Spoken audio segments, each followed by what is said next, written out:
உங்கள் தங்க கனவுகள் நனவாகிட சேலம் ஸ்ரீ ராகவேந்திரா ஜுவல்லர்ஸ். அசோக் செல்வன் நடிப்பில் சபாநாயகன் இப்போது உங்கள் டிஸ்னி பிளஸ் ஹாட் ஸ்டாரில். உலகம் முழுக்க பரவியிருக்கும் கலாட்டா டிவை நேயர்கள் அனைவருக்கும் இனிய நல்வாழ்த்துக்கள். எல்லோரும் நன்றாக இருப்பீர்கள். இப்போது 2024 மார்ச் மாதம் 12 ராசிக்காரர்களுக்கு என்ன பலன்கள் நடக்கும் என்பதை தனித்தனியாக பார்க்கலாம். முதலில் மேஷராசிக்காரர்களுக்கு மார்ச் மாதம் அற்புதமான ஒரு மாதமாக அமையும். ராசிநாதன் செவ்வாய் சுபத்துவமாக முதல்ல 10ஆம் இடத்துலையும் அதற்கு பிறகு 11ஆம் இடத்துலையும் இருப்பது மிக மிக நல்ல சிறப்பு. 1.5 வருஷத்துக்கு ஒரு முறை மட்டுமே இந்த ராசிநாதன் செவ்வாய் உச்சம் என்கின்ற ஒரு நிலையை அடைவார். அதில் வேற பாருங்க, செவ்வாய் இங்கே சுபத்துவமாக பிருகமங்கல யோகத்தில் இருக்கக்கூடியது ஒரு மிகப்பெரிய யோக அமைப்பு. ஆகவே எல்லா நிலைகளிலும் இந்த மாதம் முற்பகுதியில் மிகப்பெரிய வெற்றிகள், பிற்பகுதியில் அந்த வெற்றிகளை அனுபவிக்கக்கூடிய தன்மை என மேஷராசிக்காரர்களுக்கு ஒரு ஒப்பற்ற மாதமாக இந்த மாதம் அமையும். அதுவும் கூடுதலாக பிறந்த ஜாதக அமைப்பிற்கேற்றாற்படி தசாபுக்திகள் நல்லா இருந்ததுன்னு வைங்க, மேஷராசிக்காரர்களுக்கு இப்போது நான் சொன்னதை விட மிகப்பெரிய நல்ல யோக பலன்கள். அவரவருடைய வயது தகுதி இருப்பிடத்திற்கு ஏற்றாற் போல ஆயிரக்கணக்கில் லட்சக்கணக்கில் கோடிக்கணக்கில் ஒரு நிலையில் நல்ல விதமான லாபங்கள், தொழில் முன்னேற்றங்கள். ஐயா 10ஆம் இடத்துல அங்கே தசம அங்காரா என்கின்ற அமைப்பில் அங்கே செவ்வாய் ராசிநாதன் இருப்பது வேலை, தொழில், வியாபாரம், விவசாயம் போன்ற அத்தனை அமைப்புகள்லையும் நமக்கு எந்தெந்த வழிகளில் பணம் வருகிறதோ அந்த காசு வருகின்ற வழிகள் அத்தனையும் அப்படியே திறந்து விடப்படுகின்ற ஒரு அமைப்பை செய்யக்கூடிய அமைப்பு. ராசியிலேயே உங்களுக்கு குரு இருக்கிறார். ராசியின் 4 யோக கிரகங்கள் சூரியன், செவ்வாய், குரு, அங்கே இன்னொன்று மிகப்பெரிய அளவில் ராசிநாதனாகிய செவ்வாய், இவர்கள் 4வரும் ஒரு நல்ல நிலையில் இருப்பதால் இந்த மாதம் மறக்க முடியாத மாதமாக இந்த மாதம் கண்டிப்பாக அவரவருடைய தகுதிக்கேற்றார் போல விரலுக்கேற்ற வீக்கம் போல கண்டிப்பாக இருக்கும். கெடுதல்கள் நடக்காது. இளைய பருவத்தினர் அனைவருக்குமே ஒரு வழிகாட்டுதல்கள் இந்த மாதத்திலேயே இருக்கும். அடுத்த மாதத்திலேயே இது நீடிக்கும். ஒரு நிலையில் நான் போன மாதமே சொன்ன மாதிரி இந்த வருஷம் பிறந்ததுலேருந்தே மேஷராசிக்காரர்களுக்கு ஓரளவுக்கு நன்றாகத்தான் இருக்கிறது. மார்ச் மாதம் அதை உறுதிப்படுத்தக்கூடிய அமைப்புகள் இருக்கும். பெண்களுக்கு ஒரு சிறப்பான நன்மைகள் உண்டு. படித்து முடித்தோம், இன்னும் ஒரு சரியான வேலை கிடைக்கல, அல்லது தூர இடங்களில் வேலைக்கு போகிறதற்கு பெற்றோர்கள் அனுமதிக்கவில்லை, இந்த மாதிரியான ஒரு இக்கட்டான சங்கடமான சூழ்நிலைகளில் சிக்கியிருக்கக்கூடிய மேஷராசிக்கார பெண்கள் அனைவருக்குமே வேலை, தொழில் அமைப்புகள் நல்ல விதமாக ஆண்களை நம்பி இருக்காமல் நீங்களே உங்களுடைய சொந்த காலில் நிற்கக்கூடிய சில பல நல்ல மாற்றங்கள் ஏற்படக்கூடிய நல்ல மாதமாகவே அமைந்திருக்கிறது. செவ்வாய் இங்கே சுபத்துவத்தை அடைந்திருப்பதால் மருத்துவம், கல்வி பயில போகின்றவர்கள், அதற்கான ஆயத்தங்களில் இருக்கக்கூடியவர்கள், ஏற்கனவே மருத்துவத்துறையில் இருக்கக்கூடியவர்கள், ஒரு நர்ஸு, டாக்டரு, மெடிக்கல் ஷாப் வச்சுருக்கிறவங்க, அது மாதிரி கட்டிடம் சார்ந்த தொழில் அமைப்புகளோடு தொடர்பு கொண்டு இருக்கின்ற ஒரு ரியல் எஸ்டேட் பண்ணுற எல்லா மேஷராசிக்காரர்களுக்கும் அவங்கவுங்க வயதிற்கேற்றார் போல மிகப்பெரிய நல்ல பலன்கள். ஆகவே மேஷராசிக்காரர்கள் மிகவும் கொண்டாடுகின்ற விதமாக இந்த மார்ச் மாதம் இருக்கும். ஏப்ரல் மாதமும் அதனுடைய நீட்சியாகத்தான் இருக்கும். அப்போதும் அவர் 11ஆம் இடத்துல சனியோடு சேர்ந்திருந்தாலும் கூட லாபஸ்தானத்தில் அவர் இருக்கிறார். ஆகவே மார்ச் மாதம் மேஷராசிக்காரர்கள் அனைவருக்குமே மறக்க முடியாத நல்ல மாதம். ரிஷபராசிக்காரர்களுக்கு ராசிநாதன் முதல்ல 8ஆம் இடத்துல இருந்தாலும் கூட அதற்கடுத்து 9ஆம் இடத்திற்கு ஒரு நல்ல பரிபூர்ணமான அமைப்புகளில் 9, 10ஆம் இடங்களில் இருக்கிறார். ராசிநாதன் சுக்கிரன் ஒரு நிலையில் இயற்கை சுவர் எப்போது 9ஆம் இடம் 10ஆம் இடம் போன்ற இடங்களில் இருக்கிறாரோ அப்போது நல்ல பலன்களை செய்வார். 2வது உங்கள் ராசியுடைய ராஜ யோகாதிபதி சனி, அவரோடு ஒரு 10ஆம் இடத்தில் அவர் சேர்ந்திருந்து ஒரு 10-20 நாட்கள் இந்த மாதத்தின் பெரும்பகுதி நாட்கள் இருப்பது மிகப்பெரிய ஒரு யோக பலன். ஒரு சில நிலையில் தனாதிபதி மட்டும் அங்கே ஒரு நீச்சம் என்கின்ற ஒரு 11ஆம் இடத்தில் இருந்தாலும் கூட ராகுவோடு சேர்கிறார். என்ன இருக்கும், குடும்பத்தில் கொஞ்சம் நல்ல நிம்மதி இருக்கும். அதிலெல்லாம் ஒன்றும் குறைச்சல் இருக்காது. பண வரவில் குறைச்சல் இருக்கும், இருக்கத்தான் செய்யும். இது 2 விதமாக பிரிப்பேன். வேலையில் ஒரு மாதிரியான சங்கடங்கள், தொழிலில் ஒரு மாதிரியான வருமான குறைவுகள், அதிக முயற்சி செய்தால்தான் எங்கே பணம் வரும் அல்லது வேலை நடக்கும், தொழில் நன்றாக நடக்கும் என்கின்ற ஒரு சூழல்கள் இப்போது ரிஷபராசிக்காரர்களுக்கு இருக்கும். அதே நேரத்தில் 9ஆம் இடம் மிகுந்த வலிமையாக இருக்கக்கூடிய ஒரு அமைப்பு. 5ஆம் பாவகாதிபதி அங்கே நீச்சனானாலும் அங்கே அதை பார்க்கக்கூடிய அமைப்பு என்பது வேலையில் ஒரு மாதிரியான சங்கடங்கள் இருந்தாலும் கூட குடும்ப அமைப்புகளில் நல்ல விதமான ஒரு அமைப்பு. காசு வர்றதுக்கு தான் ரொம்ப முயற்சி பண்ண வேண்டியிருக்கும். ஆனால் வீட்டில் சண்டை சச்சரவு இல்லாமல் ஒரு நிம்மதியாகவே இருக்கும். இளைஞர்களுக்கு இப்போது வாழ்க்கை துணையை அடையாளம் காட்டப்படக்கூடிய சில தன்மைகள் இருக்கும். ஏற்கனவே திருமணமானவர்களுக்கு கிடைக்காத பாக்கியங்கள் கிடைக்கும். என்ன பாக்கியம்? புத்திர பாக்கியம். ஒரு நிலையில் பிரிஞ்சு இருக்கின்ற ஒரு தம்பதியர்கள் ஒன்று சேரக்கூடிய ஒரு மாதம்னு கூட இந்த மாதத்தை சொல்லலாம். கல்யாணம் பண்ணார், 15 நாள் லீவில் வந்தார், அதுக்கப்புறம் மேலே வெளிநாட்டுக்கு போயிட்டார், திரும்பி கூட்டிகிட்டு போகிறேன்னு சொல்லிட்டு மாதக்கணக்கில் இழுத்துட்டு கிடக்குது, விசா எதுவும் கிடைக்கல, அல்லது அவருக்கே ஒரு மாதிரியான சூழ்நிலைகளில் மாட்டிக்கிட்டாரா தெரியல. இங்கே அவங்க கல்யாணம் பண்ணியும் ஃபோனில் தான் கொடுத்தனம் பண்ணிக்கிட்டு இருக்கிறாங்க. இந்த மாதிரியான சூழ்நிலையில் இருக்கக்கூடிய ரிஷபராசிக்கார இளைய பருவத்தினர் அனைவருக்குமே அவர்களுடைய குடும்பத்தினருக்கு நிம்மதி ஏற்படுத்துகின்ற விதமாக பிரிந்த குடும்பம் ஒன்றிணைந்த கூடிய ஒரு நல்ல ஒரு மாதமாக இந்த மாதம் அமையும். 10ஆம் இடம் மிகுந்த சுபத்துவத்தை அடைகிறது. சுக்கிரனும் சனியும் அங்கே 10ஆம் இடத்தில் இருக்கக்கூடிய சனி சுபத்துவத்தை அடைவதால் இரும்பு சார்ந்த தொழில் அமைப்புகளோடு தொடர்பு கொண்டவர்கள் அனைவருக்குமே இப்போது மிகப்பெரிய நல்ல மாற்றங்கள் ஏற்படக்கூடிய அமைப்பு. அதைவிட மேலே இந்த ஹெச்ஆர்னு சொல்லப்படக்கூடிய ஐடி சம்பந்தப்பட்ட துறைகளில் ஹெச்ஆர் மாதிரியான ரெக்ரூட்டர் மாதிரியான ஒரு நிலைகளில் வேலைக்கு ஆள் எடுக்கக்கூடிய தலைமை தாங்கக்கூடிய பொறுப்பில் இருக்கக்கூடிய ரிஷபராசிக்காரர்கள் அனைவருக்குமே பதவி உயர்வு, சம்பள உயர்வு போன்றவைகள் கிடைக்கக்கூடிய நல்ல ஒரு மாதமாக இந்த மாதம் இருக்கும்.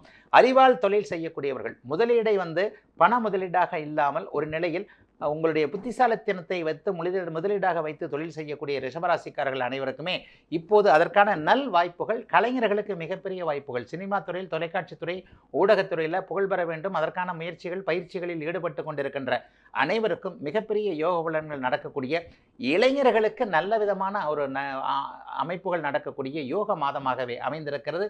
ரிஷபராசிக்காரர்கள் அனைவருக்கும் இந்த மார்ச் மாதம் பெண்களுக்கு ரொம்ப நிம்மதி. பெண் குழந்தைகள் எல்லாருக்குமே இந்த தடவை மனதிற்கேற்ற சில விஷயங்கள், வயதிற்கேற்ற சில விஷயங்கள் நடக்க போகுது. 9ஆம் இடம், 10ஆம் இடம், 11ஆம் இடம் மூன்றிலுமே சுக்கிரன், சனி, புதன் போன்றவர்கள் 9, 11, 10, 11ன்றது பெரிய விஷயம். பெருங்கோணத்திலும் பெருங்கேந்திரத்திலும் ராசிநாதன் சம்பந்தப்பட லாபாதிபதி லாப இடத்தில் 2, 5 குடையவர் இருக்கின்ற இந்த மாதத்தில் குடும்பம் அமையக்கூடிய தன்மை, சிலருக்கு காதல் வரும், எவர் கணவர் எவர் மனைவி என்கின்ற உறுதி வரும். ஆக இந்த 9, 10, 11ஆம் இடங்கள் மட்டுமே இப்போது ராசிக்கு மிக உறுதுணையாக சில விஷயங்கள்லாம் நடக்க போகிறதுனால பணம் வர்றதற்கான நீச்ச நிலைமைகள் அது போன்ற அமைப்புகளில் தடைகள் இருந்தாலும் கூட சொந்த வாழ்க்கை விஷயங்களில் நிம்மதிகளும் சந்தோஷமும் இருக்கக்கூடிய நல்ல மாதமாகவே அமைந்திருக்கிறது. ரிஷபராசிக்காரர்கள் எல்லோருக்கும் இந்த மார்ச் மாதம். மிதுன ராசிக்காரர்களுக்கு பெரும்பாலான நாட்கள் ராசிநாதன் 10ஆம் இடத்துல நீச்சத்தை அடைந்திருக்கிறார். அவர் நீச்சத்தை அடைஞ்சிருந்தாலும் கூட பரவாயில்ல, அங்கே ராகுவோடு சேர்ந்து ஒரு மாதிரியாக ஒரு 25 நாட்கள் பலம் இழந்த நிலையில் இருக்கிறார். என்னதான் உங்களுக்கு யோகத்தை சொன்னாலும் ராசிநாதன் பலம் இழந்தால் அது யோகத்தை செய்யாது. ஒரு 3 வருஷமாக மிதுன ராசிக்காரங்க ரொம்ப கஷ்டப்பட்டு போயிட்டீங்க அப்படின்னு சொல்லிட்டு அடிக்கடி சொல்லுவேன். கடந்த காலங்களில் பார்த்தீங்கன்னா 7.5 சனி, அஷ்டமச்சனியை மிக துல்லியமாக சொல்லக்கூடிய, கணிக்கக்கூடிய ஜோதிடனாக பேர் எடுத்திருக்கக்கூடிய நான் ஒரு வருஷமாகவே, ஒரு 2-3 மாதமாகவே மிதுன ராசிக்கு நல்ல பலன்களை சொல்லிக்கிட்டு வந்தேன். இது இப்போ தடங்கலாகும். என்னென்னா, எத்தனை யோக பலன்கள் ஒன்று இருந்தாலும் ராசிநாதன் வலுவிழந்து போனால் அந்த யோக பலன்கள் அங்கே அனுபவிக்க முடியாது, நடைமுறையில் அனுபவிக்க முடியாது, கனவுல தான் அனுபவிக்க முடியும். அதுக்கு என்ன அப்படின்னு சொன்னால், கை கால்லாம் அவருக்கு ரொம்ப ஸ்ட்ராங்காக இருக்குதுப்பா, மூளை தான் கொஞ்சம் கோளாறுன்னு சொன்னால் எப்படியோ அது மாதிரி தான் இன்றைக்கி மிதுன ராசிக்காரங்களுடைய நிலைமை.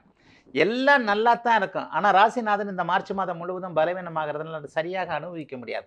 ஆகவே ஒரு நிலையில் முயற்சிகளுக்கு பிறகு வெற்றிகள் கிடைக்கக்கூடிய தன்மை, வெற்றி தான் கை கட்டுகிற தூரத்தில் இருக்குது, தான் கண்ணுக்கு தான் தெரியுது, ஆனாலும் அது கையில் கிடைக்கல, என்னமோ ஒன்று என்னை சட்டையை பிடிச்சி பின்னால் இருக்குது, ஏதோ ஒரு தடங்கள் இருக்கிறது என்பது மாதிரியான பல தடை அமைப்புகள் இப்போது மிதுன ராசிக்காரர்களுக்கு மார்ச் மாதம் முழுவதுமாகவே இருக்கும். 5ஆம் தேதியை போலவே அவர் புதன் நீச்ச நிலையை அடைந்து விடுகிறார். கிட்டத்தட்ட 28ஆம் தேதி 25ஆம் தேதிக்கு பிறகு தான் நீச்ச நிலையை விட்டு விலகி அங்கே குருவோடு இணைகிறார். அப்போ மாதத்தின் இறுதியில் கடைசி வாரம், முதல் 3 வாரம் ரொம்ப கஷ்டம். அதுக்கப்புறம் 25ஆம் தேதி 26ஆம் தேதிக்கு அப்புறம் எதையும் சமாளிச்சு, ஏன்னா புத்திசாலிங்க. 12 ராசிகளில் மிதுன ராசிக்காரர்கள் முதன்மை புத்திசாலிகள். ஏனென்றால் உங்களுடைய அத்தனை அமைப்புகளும் அறிவு கூர்மை அமைப்புகளும் புத்தியால் ஒருத்தன் பிழைக்கிறான்னு சொன்னால் அது மிதுன ராசிக்காரன் தான். ஆக எல்லா நிலைமைகளையும் கொஞ்சம் நல்ல விதமான பலன்கள் இருக்குதுன்றதுனால எப்படியும் சமாளிச்சுக்குவீங்க. ஆண் பெண் பெண்கள் ஒரு 2-3 மாதமாக கொஞ்சம் நல்ல பலன்களை அனுபவிச்சிங்க. பொதுவாக ஒரு 40-50 தாண்டிய பெண்களுக்கு கணவர் குழந்தைகள் பேரில் ஏதேனும் வருத்தங்கள் இருந்ததெல்லாம் கொஞ்சம் குறைஞ்சி ஓரளவுக்கு இப்போ தான் அக்கடான்னு இருந்த நேரத்தில் மறுபடியும் அடியப்படிடா பரதப்பட்டா அப்படிங்கிற மாதிரி மறுபடியும் ஏதோ ஒன்று மாதிரி இடிக்குதே அப்படின்ற மாதிரி எண்ணங்கள் எல்லாம் இருக்கும். ஆயினும் மார்ச் மாதம் 3வது வாரத்திலிருந்து அப்படியே நன்மைகள் நடக்க ஆரம்பித்து எல்லாவற்றையும் நீங்கள் மாத கடைசியில் கலைந்து கொள்ளுகின்ற, கடனை கலைந்து கொள்ளுகின்ற, மனக்கவலையை விட்டு வெளிகின்ற சந்தோஷம் திரும்ப வரக்கூடிய நல்ல மாதமாகவே இந்த மாதம் அமைஞ்சிருக்கு. ஆகவே முற்பகுதியில் ஒரு மாதிரி தான் இருக்கும், அதற்காக கவலைப்படாதீங்க. தாய் தந்தை விஷயத்தில் சில பல கஷ்டங்கள்லாம் வரும். அப்பா அம்மா சொல்ல பேச்சை கேட்க முடியாத ஒரு நிலைமைகள் இருக்கும். நம்ம சொல்கிறத அப்பா அம்மா கேட்க முடியாத நிலைமைகள் இருக்கும். தகப்பனுடைய அல்லது தாயுடைய ஒரு மாதிரியான ஆரோக்கிய குறைவுகளில் கொஞ்சம் கவலைகள்லாம் இருக்கும். குடும்பத்திலேயே நம்ம ஒன்று சொல்ல அவங்க ஒன்று சொல்லன்னு சொல்லிட்டு கொஞ்சம் சங்கடங்கள் இருக்கின்ற மாதமாக இந்த மாதம் இருந்தாலும் கூட 4வது வாரம் என்று சொல்லப்படக்கூடிய 23, 24ஆம் தேதிக்கு பிறகு ராசிநாதன் வலிமையை அடைவதால் எல்லாவற்றையும் நீங்கள் தீர்த்து கொள்ளுகின்ற நல்ல மாதமாகவே அமைந்திருக்கிறது மார்ச் மாதம் அனைத்து மிதுன ராசிக்காரர்களுக்கும். கடகராசிக்காரர்களுக்கு சந்தோஷமான மாதம் இது. அட்டமச்சனி என்று சொல்லப்படக்கூடிய 8ஆம் இடத்து சனியை சுக்கிரன் அங்கே சேர்ந்து சாந்தப்படுத்துகிறார். சனி எப்பொழுதெல்லாம் சுபத்துவத்தை அடைகிறாரோ அப்போதெல்லாம் தன்னுடைய வாழை சுருட்டிக்குவார். அனுமார் வாழை சுருட்டிட்டு உட்காந்தார் இல்லையா, அது மாதிரி ஒரு வருஷமாகவே சுத்தமாக நீங்கள் நல்லா இல்லை. குறிப்பாக புனர்பூச நட்சத்திரக்காரங்க கொஞ்சம் பரவாயில்ல. பூச நட்சத்திரக்காரங்க முங்கி போயிட்டு இருந்த நிலைமையில் இப்போ தான் தலையை தூக்கி அப்படி எட்டி பார்க்குறீங்க. ஆயில்ய நட்சத்திரம் இப்போது அவதிகளை பட ஆரம்பித்திருக்கிறது என்பது தான் உண்மை. இந்த ஜனவரி பிறந்ததிலிருந்து ஜோதிடர்களிடம் அதிகம் ஜாதகம் பார்க்க வந்தது ஆயில்ய நட்சத்திரக்காரங்க தான். போன வருடம் பூச நட்சத்திரக்காரர்கள் பட்ட கஷ்டங்கள் மெதுமெதுவாக படிப்படியாக விலகி கொண்டிருக்க ஆயில்யம் நட்சத்திரத்தில் இப்போது அவதிகள் ஆரம்பித்து கொண்டிருக்கிறது. ஆகவே ஒட்டு மொத்தமாக பார்க்க போனால் மார்ச் மாதத்தில் என்னையா சொல்ல வரீங்க, வளவலா குலகலாம் பேச வேண்டாம். என்ன நடக்கும்? கொஞ்சம் நிம்மதியாக இருக்கும். பெரிய அளவில் சோதனைகள்லாம் இருக்காது. அட்டமத்து சனி இப்போது வாலை சுருட்டி கொண்டு சுக்கிரனுடைய சுபத்துவத்தினால் கொஞ்சம் கடுமைகளை குறைத்து கொள்ளுகிறார். மிகப்பெரிய அளவில் ராசிநாதன் அப்படி ஒன்றும் பெரிய பங்கங்களை அடையவில்லை. அதைவிட மேலாக ராஜ யோகாதிபதியாகிய செவ்வாய் 7ஆம் இடத்திலிருந்து மாதத்தில் ஒரு 15-20 நாட்கள் ராசியை பார்க்கக்கூடிய தன்மை, அங்கே 10ஆம் இடத்தில் இருக்கக்கூடிய குரு நிலைத்தன்மையாக ஜீவன வகையில் ஏதாவது ஒரு நல்ல அமைப்பு. குடும்பத்தில் சண்டை போட்டாலும் யார் எக்கடிக்கப்பட்டு போனாலும் பாக்கெட்டில் ஒரு 10 பைசா இருக்கும்போது ஒரு நிம்மதி வந்துடுது இல்லையா? அந்த வருமான தடையை எதுவுமே செய்ய முடியாமல் இருக்கக்கூடிய ஒரு அமைப்புகள்லாம் நல்லா இருக்கிறனால மார்ச் மாதம் நிம்மதி பெருமூச்சு விடக்கூடிய மாதமாக இருக்கும். குடும்பத்தில் இருக்கின்ற கருத்து வேற்றுமைகள், சண்டை சச்சரவுகள் களையக்கூடிய அமைப்பு, வேலை தொழில் அமைப்புகளில் ஒரு சங்கடங்கள் இருந்ததெல்லாம் விலகக்கூடிய அமைப்பு, தாய் தமிழ்நாட்டை விட்டு வெளிநாட்டில் இருக்கக்கூடிய வெளிமாநிலத்தில் இருக்கக்கூடிய அத்தனை கடகராசிக்காரர்களுக்கும் இருக்கின்ற இடங்களிலேயே நல்லவைகள் நடக்கக்கூடிய ஒரு யோக அமைப்பு. மிக மிக முக்கியமாக அண்ணன் தம்பி, அக்கால் தங்கை போன்ற சகோதர உறவுகள்கிட்ட இது வரைக்கும் கசந்து போன ஒரு நிலைமை. என்னதான் இருந்தாலும் இவ்வளோ செஞ்சாலும் நம்ம ஒரு நன்றின்றதே இருக்க மாட்டேங்குதே. தங்கச்சிங்களுக்கு இவ்வளோ செஞ்சுருக்கிறேன், தம்பிங்களுக்கு இவ்வளோ செஞ்சுருக்கிறேன், என்னத்தை நீ செஞ்ச அப்படின்னு திருப்பி ஒரு கேள்வி வருகிறது என்பது மாதிரியான ஒரு சூழல்களில் இருக்கக்கூடிய அனைவருக்குமே இன்றைக்கு மிகப்பெரிய அளவில் நல்ல மாற்றங்கள் நடக்கக்கூடிய யோக ஒரு நல்ல மாதமாகவே, அட்டமத்த சனியின் தாக்குதல்களிலிருந்து ஒரு தற்காத்து கொள்ளக்கூடிய அளவிற்கு சுக்கிரனின் சனி சேர்க்கை 8ஆம் இடத்தில் சேர்ந்திருக்கின்ற எல்லாம் ஓரளவிற்கு நிறைவாக முயற்சிகளுக்கு பிறகு வெற்றிகளை அடையக்கூடிய தன்மையில் தான் இருக்கிறது கடகராசிக்காரர்கள் அனைவருக்குமே இந்த மார்ச் மாதம். ஆயில்ய நட்சத்திரக்காரர் மட்டும் கொஞ்சம் அகலக்கால வச்சிடாதீங்க. யாரையும் நம்பிடாதீங்க. பண விஷயத்தில் ரொம்ப கவனமாக இருங்க. ஒரு நண்பனுக்கு கையெழுத்து போட்டேன், அவனுக்கு இதை வாங்கி கொடுத்தேன், மிக மிக முக்கியமாக கிரெடிட் கார்டை தூக்கி யார் கையிலையும் கொடுத்துடாதீங்க. அது அண்ணன் தம்பியாக இருந்தாலும் அப்பா பிள்ளையாக இருந்தாலும் உங்கள் கிரெடிட் கார்டு உங்களுக்கு மட்டும்தான். இல்லை என்றால் அங்கே ஒரு மிகப்பெரிய சிக்கல்கள் இந்த வருடம் ஆகஸ்ட் மாதத்திற்கு பிறகு உங்களுக்கு காத்து கொண்டு இருக்கின்றன. இந்த விஷயத்தை நீங்கள் பின்னாடி யோசனை பண்ணுவீங்க. ஆகவே வீட்டை விட்டு கிளம்பும்போது கிரெடிட் கார்டை தூக்கி பத்திரமா எங்கேயாவது பூட்டி வச்சுருங்க. ஒரு 4-5 மாதத்துக்கு கடன் பற்றிய விஷயங்களில் ஏதாவது ஒரு பிரச்சனைகள் வரும். தயவுசெய்து கவனம் அதிகமாக ஆயில்யம் நட்சத்திரக்காரர்களுக்கு தேவைப்படுகின்ற மாதமாக இந்த மார்ச் மாதம் அமையும். உங்கள் தங்க கனவுகள் நனவாகிட சேலம் ஸ்ரீ ராகவேந்திரா ஜுவல்லர்ஸ். அசோக் செல்வன் நடிப்பில் சபாநாயகன் இப்போது உங்கள் டிஸ்னி பிளஸ் ஹாட் ஸ்டாரில்.